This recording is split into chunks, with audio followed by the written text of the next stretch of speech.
चौथा प्रश्न है, बीई और सीएफ एक त्रिभुज एबीसी के दो बराबर शीर्ष लंब हैं। ये बीई जो है सीएफ के बराबर है और यह एक त्रिभुज एबीसी के शीर्ष लंब है।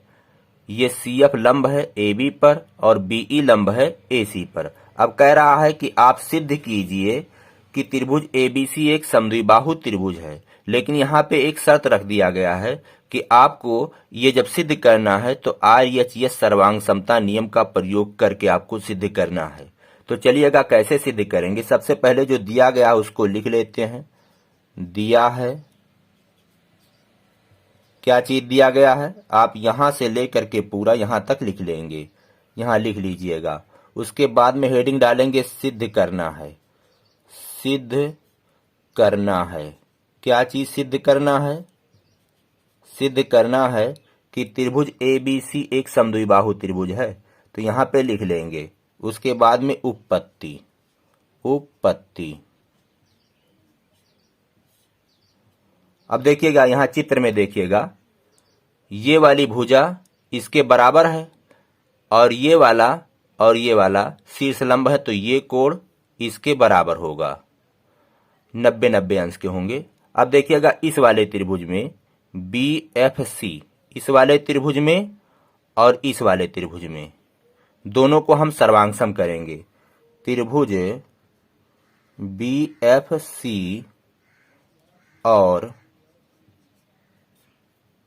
त्रिभुज BFC और त्रिभुज CEB, त्रिभुज CEB में अभी जब ये दोनों त्रिभुज सर्वांगसम हो जाएंगे तो ये वाला कोण B कोण C के बराबर आ जाएगा और कोण B और C जब बराबर हो जाएंगे तो ये वाली भुजा इसके बराबर हो जाएगी, क्योंकि यह क्या है, इस कोण के सम्मुख भुजाएं हैं, तो बराबर हो जाएंगी, तो सिद्ध हो जाएगा कि यह एक समद्विबाहु त्रिभुज है। अब चलिए इन दोनों त्रिभुजों में देखिए, इस वाले त्रिभुज में ये जो CF है, CF वो बराबर है इस वाले त्रिभुज के BE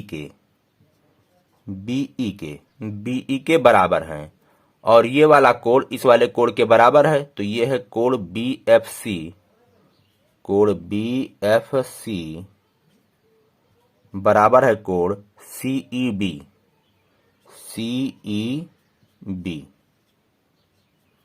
और दोनों 90-90 अंश के हैं, ये दिया गया है। और ये दोनों कोण बराबर क्यों हैं, क्योंकि BE और CF शीर्ष लंब हैं, शीर्ष लंब हैं। अब और क्या चीज बराबर है देखिएगा, BC दोनों में उभयनिष्ठ है, दोनों त्रिभुजों में BC बराबर है BC, उभयनिष्ठ, उभयनिष्ठ। तो इस तरह से दोनों त्रिभुज क्या होंगे, सर्वांगसम हो गए। त्रिभुज BFC सर्वांगसम है त्रिभुज CEB RHS से। देखिएगा समकोण, ये समकोण के बराबर है, कर्ण कर्ण के बराबर है, और एक भुजा दूसरी भुजा के बराबर है। तो जब ये दोनों त्रिभुज सर्वांगसम हैं तो ये और ये संगत कोण हैं, तो इस तरह से क्या हो जाएगा, कोण B बराबर हो जाएगा कोण C के। क्यों, सर्वांगसम त्रिभुज के संगत भाग CPCT। अब जब ये कोण बराबर हैं तो देखिएगा ये वाला कोण इसके बराबर है, तो इस पूरे त्रिभुज में आप देखिएगा ये जो कोण है इसके सामने की भुजा AC है और ये कोण C जो है इसके सामने की भुजा AB है। तो जब दो कोण बराबर होते हैं तो उनकी सम्मुख भुजाएं भी बराबर होती हैं। तो कोण B अगर कोण C के बराबर है तो इसलिए क्या हो जाएगा, कोण B की सम्मुख भुजा AC और कोण C की सम्मुख भुजा AB, तो AC AB के बराबर हो गया।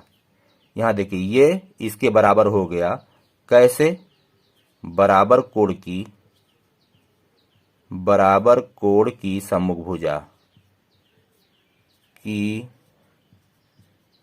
सम्मुख भुजा और बराबर कोण की सम्मुख भुजाएं क्या होती हैं? बराबर होती हैं। ये नियम है। जब दोनों भुजाएं बराबर हो गईं तो ये सिद्ध हो गया कि त्रिभुज ABC एक समद्विबाहु त्रिभुज है। देखिएगा, इस त्रिभुज ABC की दो भुजाएं AB AC के बराबर है, इसलिए क्या हो जाएगा? यह एक समद्विबाहु त्रिभुज सिद्ध हो गया। अतः हम यहां लिख सकते हैं त्रिभुज ABC एक समद्विबाहु त्रिभुज है। एक समद्विबाहु त्रिभुज है।